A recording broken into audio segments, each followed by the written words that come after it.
नमस्कार, स्वागत है आप सभी का डीडी न्यूज के इस खास बुलेटिन एक्सप्रेस 100 में, जहां हम आपके लिए लाते हैं राजनीति, मनोरंजन, देश दुनिया, खेल और व्यापार जगत की सभी बड़ी खबरों को एक्सप्रेस यानी फटाफट अंदाज में। मैं हूं शहला निगार। आइए खबरें देखते हैं तेज रफ्तार के साथ।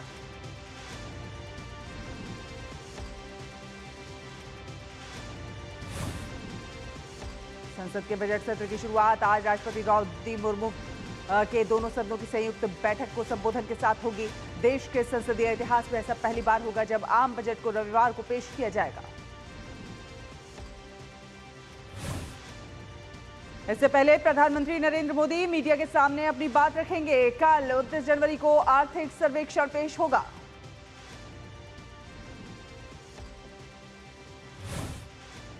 सत्र के पहले चरण में राष्ट्रपति के अभिभाषण पर धन्यवाद प्रस्ताव पर चर्चा की जाएगी। उसके बाद आम बजट पर चर्चा होगी। सत्र का पहला चरण 13 फरवरी तक चलेगा, जबकि 9 मार्च से 2 अप्रैल तक दूसरे चरण में कामकाज होगा।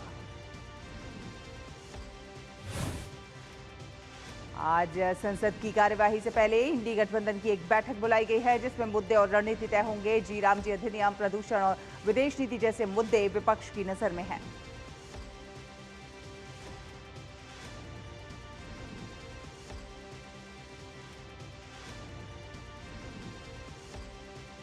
प्रधानमंत्री नरेंद्र मोदी आज दोपहर 3:30 बजे दिल्ली के करियप्पा परेड ग्राउंड में वार्षिक एनसीसी पीएम रैली को संबोधित करेंगे। इस वर्ष की रैली का विषय राष्ट्र प्रथम, कर्तव्यनिष्ठ युवा।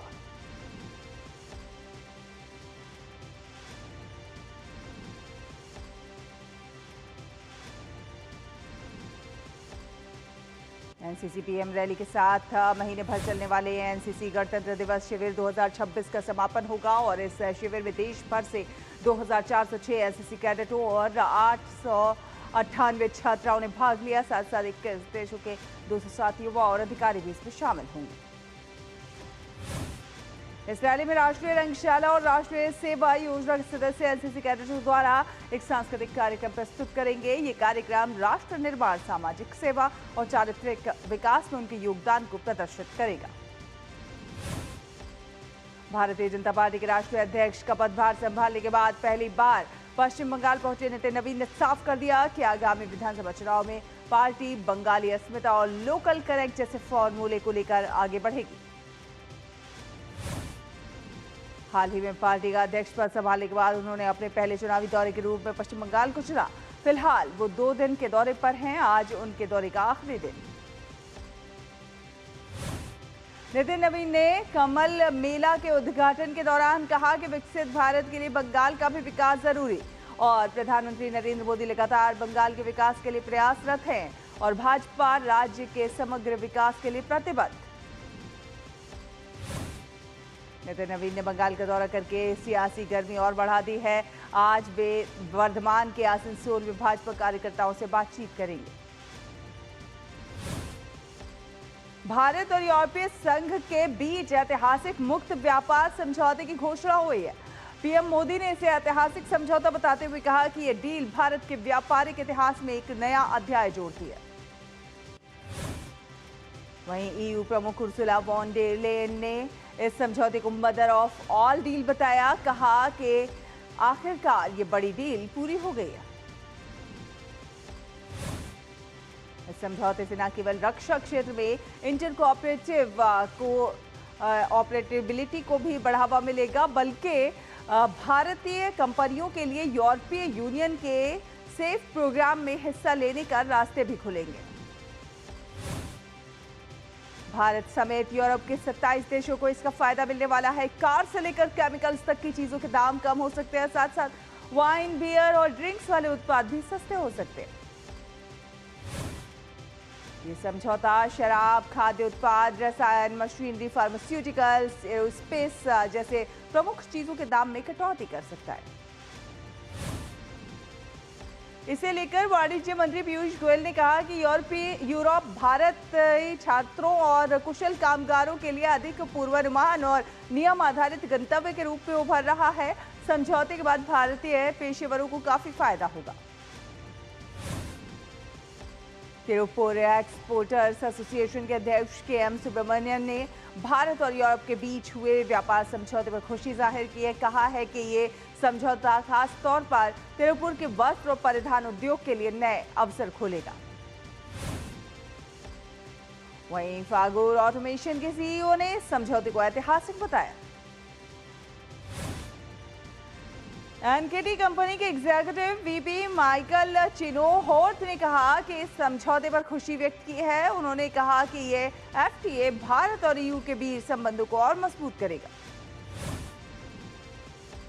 आज सुप्रीम कोर्ट में आवारा कुत्तों से जुड़े अहम मामले पर सुनवाई होगी, जिसमें केंद्र और राज्य सरकारें अपनी अपनी कार्य योजना पेश करेंगी। पिछली सुनवाई में नसबंदी प्रक्रिया की पारदर्शिता और जवाबदेही पर सवाल उठे थे।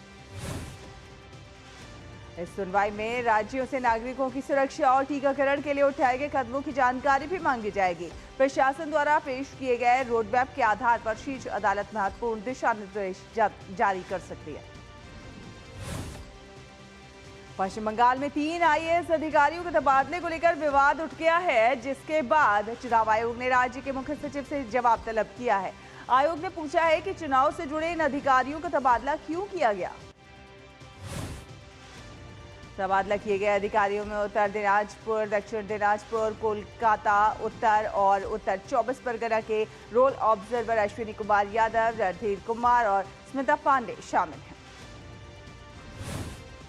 चुनाव आयोग ने पहले ही निर्देश दिया था कि एसआईआर प्रक्रिया से जुड़े किसी भी अधिकारी का तबादला बिना अनुमति के नहीं किया जा सकता है। अब आयोग ने तीनों अधिकारियों के तबादले की अधिसूचना को रद्द कर अनुपालन रिपोर्ट आज 3 बजे तक मांगी है। झारखंड के दंतेवाड़ा में सुरक्षा बलों ने माओवादियों की बड़ी साजिश को नाकाम करते हुए बड़ी मात्रा में विस्फोटक बरामद किए। बरामद विस्फोटकों में 5 किलोग्राम का डायरेक्शनल पाइप बम और 5 किलो की प्रेशर कुकर आईईडी शामिल थी।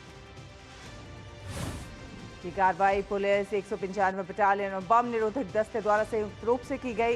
ये सफलता सूचना एजेंसी, सीआरपीएफ इकाइयों और स्थानीय पुलिस के बीच समन्वय का परिणाम है, जिसके बाद माओवादियों द्वारा लगाए गए आईईडी को निष्क्रिय किया गया।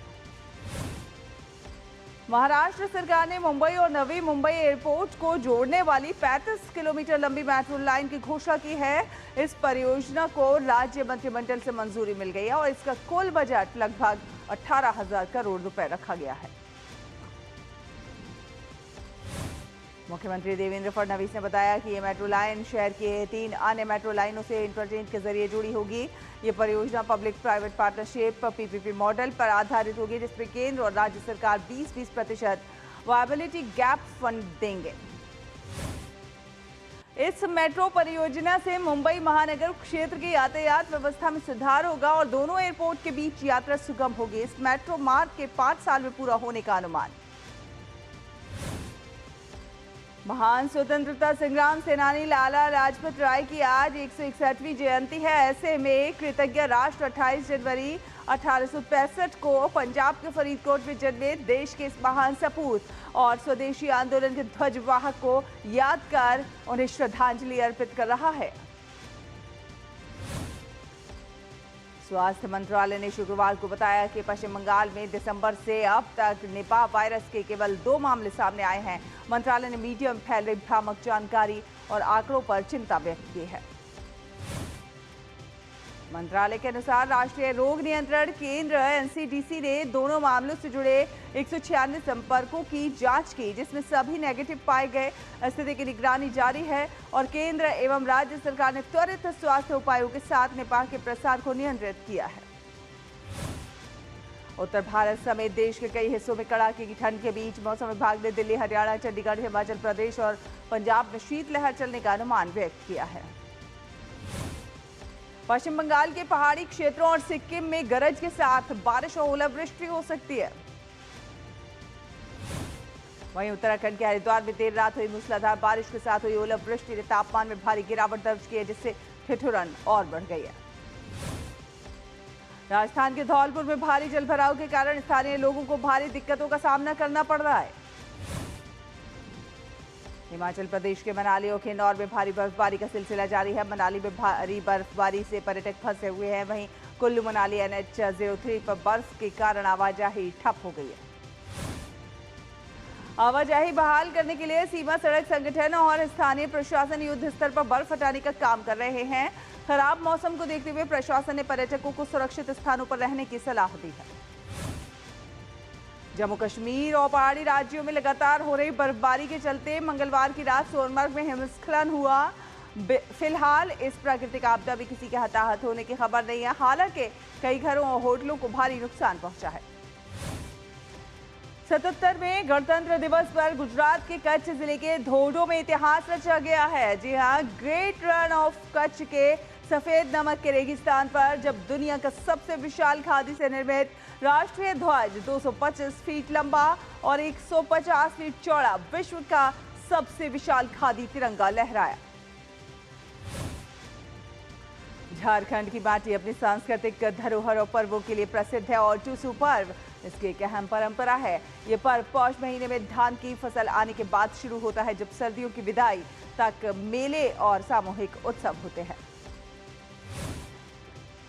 कांग्रेस सांसद शशि थरूर एक बार फिर पार्टी की अहम मीटिंग में शामिल नहीं हुए। उन्होंने कहा कि उन्हें मीटिंग का निमंत्रण बहुत कम समय पहले मिला था और तब तक उन्होंने दुबई जाने का प्लान बना लिया था। कुछ दिन पहले भी थरूर कांग्रेस अध्यक्ष खड़गे के आवास पर केरल चुनाव को लेकर हुई बैठक में शामिल नहीं हुए थे। उन्होंने बताया कि उन्होंने अपनी गैर मौजूदगी पार्टी को पहले ही सूचित कर दी थी। केंद्रीय नागरिक उड्डयन मंत्री राम मोहन नायडू ने एशिया के सबसे बड़े एविएशन एक्सपो विंग्स इंडिया 2026 का उद्घाटन किया। दिल्ली के वेस्ट एंड कोर्ट में CPWD जूनियर इंजीनियर एसोसिएशन की तरफ से एक कार्यक्रम का आयोजन हुआ। इस कार्यक्रम में CPWD के सीनियर अधिकारी और सैकड़ों की संख्या में देश भर से आए जूनियर इंजीनियर शामिल हुए। सुप्रीम कोर्ट ने आज एसिड अटैक मामलों को लेकर बड़ा फैसला दिया। चीफ जस्टिस ने एसिड मामलों में दंडात्मक कदम उठाने पर जोर दिया ताकि अपराधियों में डर पैदा हो सके। उन्होंने कहा कि अगर कोई व्यक्ति एसिड अटैक का दोषी पाया जाता है तो क्यों ना उसकी सारी अचल संपत्ति जब्त करके उससे पीड़ित को मुआवजा दिया जाए। रक्षा मंत्री राजनाथ सिंह ने नई दिल्ली में DRDO के वैज्ञानिकों के साथ बातचीत करते हुए कहा कि ऑपरेशन सिंदूर ने साबित कर दिया कि स्वदेशी प्रणालियां भारत की परिचालन तत्परता को मजबूत कर रही हैं। परीक्षा पे चर्चा कार्यक्रम एक बार फिर छात्रों का मनोबल बढ़ाने के लिए आयोजित किया गया है। इस बार PM मोदी ने दिल्ली के अलावा तमिलनाडु, छत्तीसगढ़, गुजरात और असम के छात्रों से बातचीत की, जिससे देश भर के छात्रों की आवाज एक प्लेटफॉर्म पर सुनाई दी। इस एडिशन में 4.5 करोड़ से अधिक रजिस्टर्ड प्रतिभागी थे, जबकि 2.26 करोड़ लोगों ने परीक्षा पे चर्चा से जुड़ी अन्य गतिविधियों में भाग लिया। इस साल कुल 6 करोड़ 76 लाख से अधिक लोग इस कार्यक्रम में शामिल हुए। फिलहाल एक छोटा सा ब्रेक, जल्द हाजिर होंगे। देखते रहिए एक्सप्रेस 100।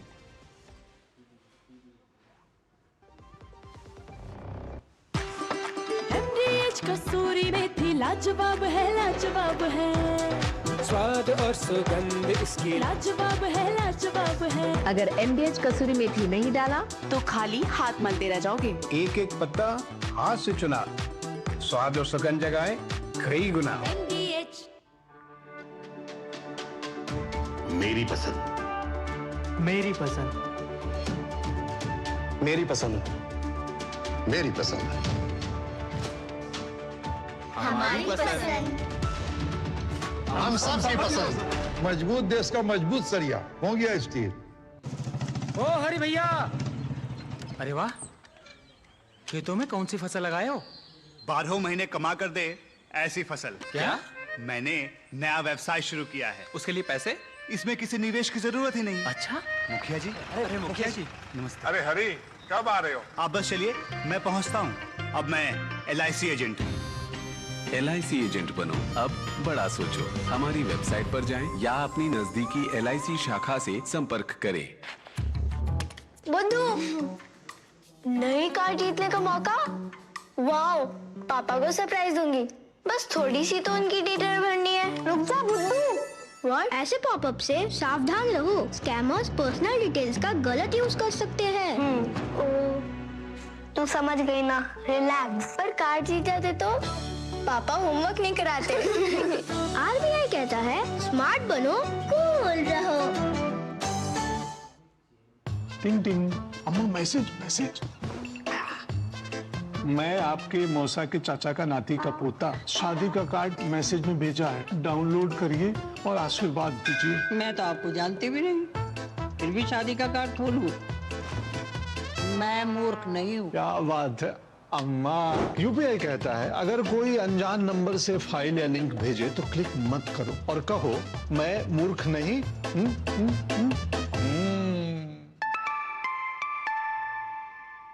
जाइए आप भी किसी का टेस्ट लीजिए।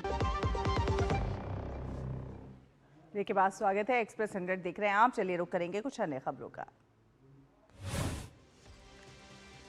महाराष्ट्र के मुख्यमंत्री देवेंद्र फडणवीस ने भारत और यूरोपियन यूनियन के बीच व्यापार समझौते को लेकर कहा कि इस ऐतिहासिक व्यापार समझौते से महाराष्ट्र को काफी फायदा होगा। सीएम फडणवीस ने कहा कि टेक्सटाइल और कपड़ों, इंजीनियरिंग सामान, pharmaceutical, chemical, medical device, automobile और auto components, base metals, electronics, रत्न और आभूषण जैसे प्रमुख सेक्टरों में तेज ग्रोथ, बेहतर कंपटीशन और ग्लोबल मार्केट तक ज्यादा पहुंच की उम्मीद है। इसके अलावा किसानों को भी इससे काफी फायदा होगा। केंद्रीय कृषि एवं किसान कल्याण और ग्रामीण विकास मंत्री शिवराज सिंह चौहान ने भारत और यूरोपियन यूनियन के बीच हुए फ्री ट्रेड एग्रीमेंट पर प्रतिक्रिया देते हुए कहा कि यह समझौता केवल एक व्यापारिक करार नहीं है बल्कि भारत के बढ़ते हुए वैश्विक नेतृत्व और आर्थिक सामर्थ्य का प्रतीक।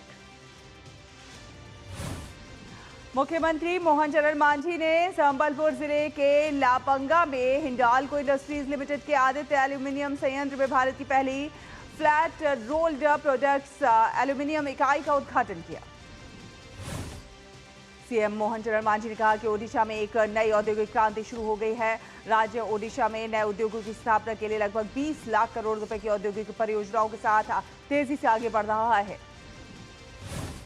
हरियाणा के मुख्यमंत्री नायब सिंह सैनी ने बजट पूर्व परामर्श बैठक को संबोधित किया। उन्होंने कहा कि एआई आधारित ऐप के माध्यम से अब तक 9000 से अधिक सुझाव प्राप्त हुए हैं। सभी सुझावों पर गंभीरता से विचार किया जाएगा और मूल्यवान सुझावों को बजट में शामिल किया जाएगा। वाणिज्य एवं उद्योग मंत्री पीयूष गोयल ने भारत और यूरोपियन यूनियन के बीच हुए फ्री ट्रेड एग्रीमेंट पर कहा कि एक लंबे समय से लंबित व्यापार समझौते पर हस्ताक्षर किए गए जिसके तहत अधिकांश वस्तुओं पर शुल्क में कटौती की जाएगी। इस समझौते का उद्देश्य दोनों देशों के बीच व्यापार को बढ़ाना और वैश्विक व्यापार तनाव के बीच संयुक्त राज्य अमेरिका पर निर्भरता को कम करना है।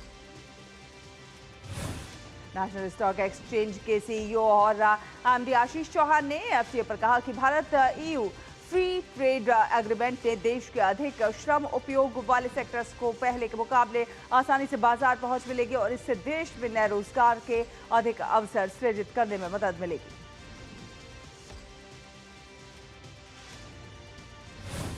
केंद्रीय बजट 2026-27 की तैयारियां अब अपने आखिरी चरण में पहुंच गई हैं। इस मौके पर राष्ट्रीय राजधानी के नॉर्थ ब्लॉक स्थित बजट प्रेस में पारंपरिक हलवा सेरेमनी का आयोजन किया गया। इस कार्यक्रम में केंद्रीय वित्त मंत्री, कॉर्पोरेट मामलों की मंत्री निर्मला सीतारमण और वित्त राज्य मंत्री पंकज चौधरी मौजूद रहे। भारत सरकार के संचार विभाग के डाक विभाग जीओपी ने नई दिल्ली के डाक भवन में स्टॉक होल्डिंग सर्विसेज लिमिटेड के साथ देश भर के नागरिकों के लिए रेगुलेटेड कैपिटल मार्केट सेवाओं तक पहुंच को बढ़ावा देने के लिए एक समझौते पर हस्ताक्षर किए। इस समझौते का उद्देश्य भारतीय डाक की पहुंच और भरोसे का इस्तेमाल करके संगठित और नियमित पूंजी बाजार में नागरिकों की अधिक भागीदारी को बढ़ावा देना। भारत यूरोपीय संघ के बीच ऐतिहासिक मुक्त व्यापार समझौता पूरा हो गया है। फ्री ट्रेड एग्रीमेंट को लेकर सूरत के टेक्सटाइल कारोबारियों में जबरदस्त उत्साह देखने को मिल रहा है। व्यापारियों ने पीएम मोदी का आभार जताया। भारत की अर्थव्यवस्था आने वाले वर्षों में स्थिर गति से आगे बढ़ती रहेगी। वर्ष 2026 में देश की जीडीपी ग्रोथ 6.5% और 2027 में 6.4% रहने का अनुमान। इससे भारत की दुनिया की सबसे तेजी से आगे बढ़ने वाली अर्थव्यवस्थाओं में शामिल रहेगा। अम्ब्रेयर और अडानी डिफेंस एंड एयरोस्पेस ने भारत में एकीकृत रीजनल ट्रांसपोर्ट एयरक्राफ्ट इकोसिस्टम विकसित करने के लिए समझौता ज्ञापन एमओयू पर हस्ताक्षर किए। ऊर्जा और प्राकृतिक संसाधन data analytics company Wood Mackenzie की रिपोर्ट में कहा गया है कि भारत 2030 तक 1.5 अरब टन कोयला उत्पादन का लक्ष्य हासिल करने की दिशा में सही रास्ते पर है। साथ साथ ऊर्जा स्रोतों में विविधता लाने के लिए कोयला गैसीकरण पर भी ज्यादा जोर दिया जा रहा है। सोना और चांदी में रिकॉर्ड तेजी देखने को मिल रही है। कीमतों में करीब 27,000 तक की बढ़त देखने को मिली है। 24 कैरेट सोने का दाम 4,591 रुपये बढ़कर 1,58,901 रुपये प्रति 10 ग्राम पर पहुंच गया है। वहीं चांदी की कीमत 26,859 रुपये बढ़कर 3,44,564 रुपये प्रति किलो हो गई है। मंत्रालय के मत्स्य विभाग ने अंडमान निकोबार प्रशासन के मायाबंदर में स्मार्ट और एकीकृत फिशिंग हार्बर के विकास के प्रस्ताव को प्रधानमंत्री मत्स्य संपदा योजना के तहत 100% केंद्रीय वित्तीय सहायता के साथ 199.24 करोड़ रुपए की अनुमानित लागत पर मंजूरी दी है। अमेज़न ने घोषणा की है कि वो अपने अमेज़न गो और अमेज़न फ्रेश के भौतिक स्टोर बंद कर देगा और इसमें से कई स्थानों को होल फूड्स मार्केट में बदल देगा। ये कदम कंपनी द्वारा अपने किराना व्यवसाय को मजबूत करने के प्रयासों का हिस्सा है। पाकिस्तान में बड़े पैमाने पर हो रही टैक्स चोरी के कारण सरकार को हर साल करीब 1 ट्रिलियन रुपए के राजस्व का नुकसान उठाना पड़ रहा है। केवल रियल एस्टेट सेक्टर में टैक्स चोरी से राष्ट्रीय खजाने को सालाना लगभग 500 अरब रुपए का नुकसान हो रहा है। ईरान में देशव्यापी विरोध प्रदर्शनों पर की गई कार्रवाई में कम से कम 6,126 लोग मारे गए, जिसमें 214 सुरक्षाकर्मी शामिल हैं। इसके अलावा कई और लोगों के मारे जाने की आशंका है। अमेरिकी स्थित human rights activist news agency ने ये आंकड़े जारी किए। ये समूह ईरान में मौजूद कार्यकर्ताओं के नेटवर्क के माध्यम से मौत के प्रत्येक मामले की पुष्टि करता है। हालांकि ईरान सरकार ने मृतकों की संख्या इससे कहीं कम 3,117 बताई है। उसने कहा है कि 2,427 लोग आम नागरिक और सुरक्षा बल थे, जबकि उसने शेष को आतंकवादी बताया।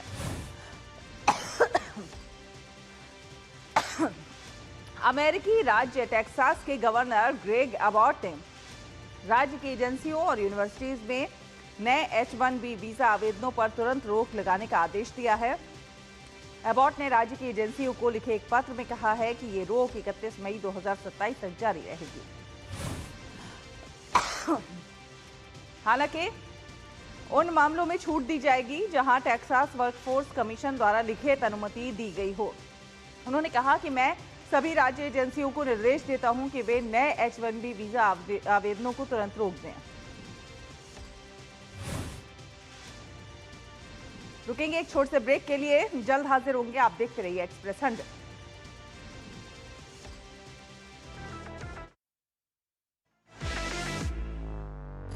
ये है डीडी न्यूज का साइबर अपराध के खिलाफ हल्ला बोल। Digital arrest, sextortion, financial frauds, cyber bullying, तमाम मुद्दों पर आपको जागरूक करते हुए आपको रख रहा है इन साइबर अपराधियों से एक कदम आगे। देखिए मेरे साथ साइबर अलर्ट हर शनिवार रात 10 बजे सिर्फ डीडी न्यूज पर। वक्त बदला है, तेवर नहीं, दो टूक कहने का है अंदाज वही। न फेक एजेंडा की बिसात, न झूठ का जाल, सिर्फ तथ्य, तर्क और तीखे सवाल। देखिए मेरे साथ दो टूक, सोमवार से शुक्रवार रात 10 बजे सिर्फ डीडी न्यूज पर। ब्रेक के बाद स्वागत है। एक्सप्रेस 100 देख रहे हैं आप। चलिए रुक करते हैं कुछ अन्य खबरों का। अमेरिकी राष्ट्रपति डोनाल्ड ट्रंप ने कहा है कि डीरे कंपनी उत्तरी कैरोलिना में 70 मिलियन डॉलर का निवेश करेगी, जिससे 150 नई नौकरियां बनेंगी। ये निवेश पहले ही 2024 में घोषित किया गया था। अमेरिकी राष्ट्रपति डोनाल्ड ट्रंप ने कहा कि एक और अमेरिकी जहाजों का बेड़ा ईरान की ओर बढ़ रहा है और उन्होंने उम्मीद जताई है कि ईरान वॉशिंगटन के साथ समझौता कर लेगा। ये बयान एक ऐसे समय में आया है जब अमेरिका और ईरान के बीच तनाव बढ़ रहा है। कोलंबियाई राष्ट्रपति पेट्रो ने कहा है कि मादुरो को वेनेजुएला की अदालत में मुकदमा चलाने के लिए अमेरिका से कोलंबिया भेजा जाए। मादुरो जनवरी में अमेरिकी सेना द्वारा पकड़े गए थे। पेट्रो की ये टिप्पणी वॉशिंगटन यात्रा से पहले आई है, जहां वो ट्रंप से मिलेंगे। यूक्रेन के राष्ट्रपति वोलोदिमीर ज़ेलेंस्की ने पूर्वोत्तर खार्किव क्षेत्र में एक ट्रेन पर रूसी ड्रोन हमले की निंदा करते हुए इसे आतंकवाद करार दिया। ब्रिटेन की वेल्स की राजकुमारी केट ने उत्तरी इंग्लैंड में स्थित वेकफील्ड का दौरा किया, जहां उन्होंने वेकफील्ड ट्रिनिटी रग्बी लीग द्वारा क्लब द्वारा चलाए जा रहे आउटरीच कार्यक्रमों में भाग लेने वालों से मुलाकात की। चिकित्सा दानार्थ संस्था मेडिसिन sans फ्रंटियर्स ने चेतावनी दी है कि दक्षिण सूडान में घटती चिकित्सा आपूर्ति के कारण जिंदगी बचाने वाली सेवाएं प्रदान करना मुश्किल हो सकता है। नासा के WB-57 अनुसंधान विमान में यांत्रिक खराबी के बाद ह्यूस्टन के एलिंगटन एयरफील्ड पर सुरक्षित लैंडिंग की। तूफान चंद्र ने आयरलैंड और उत्तरी आयरलैंड में बाढ़ जैसे हालात पैदा कर दिए हैं। तूफान चंद्र की वजह से बेलफास्ट का लियोनोल प्लेस जो है रेलवे स्टेशन और आयरिश रेल की कुछ एक सेवाएं भी प्रभावित हुई हैं। तूफान चंद्र के कारण इंग्लैंड के कुछ एक हिस्सों में तेज हवाएं और भारी बारिश के साथ एम्बर मौसम की चेतावनी जारी की गई है। स्कॉटलैंड में शेटलैंड वासियों ने अपहेली और या फिर अग्नि त्योहार मनाया गया, जहां पर मशालों के साथ सैकड़ों लोग लेरविक शहर से गुजरे। भारत और न्यूजीलैंड के बीच 5 मैचों की T20 सीरीज का चौथा मुकाबला आज विशाखापट्टनम में खेला जाएगा। टीम इंडिया का इरादा जीत की लय बरकरार रखते हुए क्लीन स्वीप की तरफ बढ़ने का होगा। भारत ने अंडर 19 विश्व कप में अपने अजेय सिलसिले को बरकरार रखते हुए सुपर 6 में जिम्बाब्वे पर 204 रन की बड़ी जीत दर्ज की। भारत से मिले 353 रन के लक्ष्य के जवाब में जिम्बाब्वे की पारी 148 रन पर सिमट गई। महिला प्रीमियर लीग में गुजरात जायंट्स ने दिल्ली कैपिटल्स को 3 रन से हराकर प्लेऑफ की अपनी उम्मीदों को बरकरार रखा। गुजरात ने 20 ओवर में 9 विकेट पर 174 रन बनाए। ऑस्ट्रेलिया के तेज गेंदबाज केन रिचर्डसन ने पेशेवर क्रिकेट से संन्यास का ऐलान कर दिया। केन रिचर्डसन 2021 में T20 विश्व कप जीतने वाली ऑस्ट्रेलियाई टीम का भी हिस्सा रहे थे। भारत में पहली बार आयोजित हो रहे mixed disability cricket T20 series में भारत और इंग्लैंड की टीमें आमने सामने होंगी। हैरी ब्रूक के सबसे तेज शतक और जो रूट की नाबाद शतक की बदौलत इंग्लैंड ने तीसरे वनडे में श्रीलंका को 53 रन से हरा दिया। पहले बल्लेबाजी करते हुए इंग्लैंड ने 3 विकेट पर 357 रन का विशाल स्कोर बनाया। 5वीं वरीयता प्राप्त एलेना रायबाकिना ने दूसरी वरीयता प्राप्त इगा श्वांतिक को हराकर ऑस्ट्रेलिया ओपन के सेमीफाइनल में प्रवेश कर लिया। यूक्रेन की 12वीं वरीयता प्राप्त एलिना स्वितोलिना ने ऑस्ट्रेलिया ओपन के सेमीफाइनल में स्थान बना लिया है। पुरुष एकल में विश्व के